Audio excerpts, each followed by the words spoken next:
வணக்கம் நண்பர்களே. இப்பொழுது ஒரு புதிய தலைப்பு, திருமண பொருத்த ரகசியங்கள், ரகசிய சூட்சமங்கள். நட்சத்திர பொருத்தம், கிரக பொருத்தம் எல்லாம் சரியாக இருந்தும் வாழ்க்கை சரியாக இல்லாமல் போக, நட்சத்திர பொருத்தத்தை நாம் கரெக்டாக சரியாக ஜோதிடர் பார்க்காதனுடைய விளைவுதான். அதன் காரணமாகத்தான் திருமணங்கள் சரியாக நிறைய பேருக்கு அமைவதில்லை. அது நாம் நல்ல ஜோதிடராக பார்க்க வேண்டும். ஜோதிடருக்கு விஷயம் தெரிய வேண்டும். ஜோதிடம் பொய் அல்ல. ஜோதிடத்தை அலசி ஆராயும் ஜோதிடர்கள் தான் நிறைய கற்றுக்கொள்ள வேண்டி இருக்கிறது. இப்பொழுது எந்த ஒரு நட்சத்திரத்தை கூட இன்னொரு நட்சத்திரத்தை சேர்த்தக்கூடாத காலகட்டம் இருக்கிறது. இப்பொழுது கார்த்திகை நட்சத்திரத்துக்கு ஆயில்யம் 6 பொருத்தம் வரும். அப்படி இருந்தாலும் சில ஜோதிடர்கள் 6 பொருத்தம் இருக்குங்க, கல்யாணம் பண்ணலாம் நம்பாங்க. ஆனால் இந்த கார்த்திகை ஆயிலி நட்சத்திரத்தை கூட பொருத்தணும்னா சேர்ந்து வாழ்வது கடினம். ஆணும் பெண்ணும் சேர்ந்து வாழ்வது மிகவும் கடினமாக இருக்கும். ஆயில்யம், சுவாதி இந்த 2 நட்சத்திரத்தையும் ஒன்றும் சேர்த்துக்கூடாது. அதே மாதிரி சித்திரை, பூராடம் ஒன்று சேர்ந்து திருமண பொருத்தத்தை அமைத்து கொடுத்தால் வாழ்க்கை சரியாக இருக்காது. அவிட்ட மனுஷம் இந்த நட்சத்திரக்காரர்களை நாம்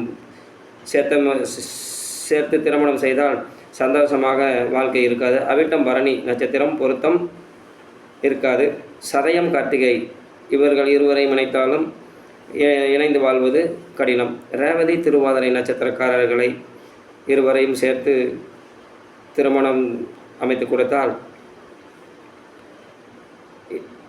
அவர்கள் வாழ்க்கை சிறப்பாக இருக்காது. கேட்டை, உத்திரம் இணைக்கக்கூடாது. அஸ்வினி, திருவோணம் சேர்ந்து வாழாமல் தனித்தே வாழ்வார்கள். இந்த அஸ்வினியும் திருவோண நட்சத்திரக்காரர்களையும் திருமணம் செய்ய நாம் பொருத்தம் பார்த்து சரி என்று ஜோதிடர் சொல்லிவிட்டாரே, ஆனால் அவர்கள் இருவரும் சேர்ந்து வாழாமல் தனியாக இருப்பார். அஸ்தம், மூலம், மிருகசீரிசம், பூரம் ஆண் பெண் இணைந்தால் செல்வ விருத்தி அடையாது. இந்த நட்சத்திரக்காரர்கள் குறிப்பாக அஸ்தம், மூலம், மிருகசீரிசம், பூரம் இந்த 2 நட்சத்திர பொருத்தத்தையும் பார்த்து கொடுத்தால் ஆண் பெண்களை இணைத்தால் செல்வம் பெரிய லெவலில் அவங்க செல்வாக்க வாழ மாட்டாங்க. தரித்திரம் சேர்ந்துவிடும். விசாகம், திருவோணம் இணைத்தால் மனைவியை பிரியாமலேயே கணவன் 2ஆம் திருமணம் செய்வார். விசாகம், திருவோணம் நட்சத்திரக்காரர்களை அல்லது மனைவியை பிரியாமலே 2ஆம் திருமணம் செய்வார் அல்லது இன்னொரு பெண்ணுடன் மறைமுகமாக சேர்ந்து வாழ்வார். கேட்டை, சதயம் இந்த நட்சத்திரக்காரர்களை ஆண் பெண்ணாக இருந்து இணைத்தால் வம்சம் விருத்தியாகாது. புத்திர பாக்கியம் இல்லை, குழந்தை பிறக்காது. பிறந்தாலும் வம்சம் விருத்தியாகாது. இப்படி இப்போ ஜோதிடத்தையெல்லாம் போகும்போது இப்போ 7 பொருத்தம் இருக்குங்க, 8 பொருத்தம் இருக்குங்க, நம்ம பண்ணலான்னு ஜோசியர் சொல்லிடுவார், நம்மளும் வந்துடுவோம். ஆனால் இந்த மாதிரி நட்சத்திரங்கள் எதிரும் புதிரும் உள்ள நட்சத்திரத்துக்காரர்கள் இணைக்கக்கூடாது. அப்படி இணைத்தால் சரிப்பட்டு வராது. மீண்டும் வேறொரு தலைப்புடன் நாளை சந்திப்போம்.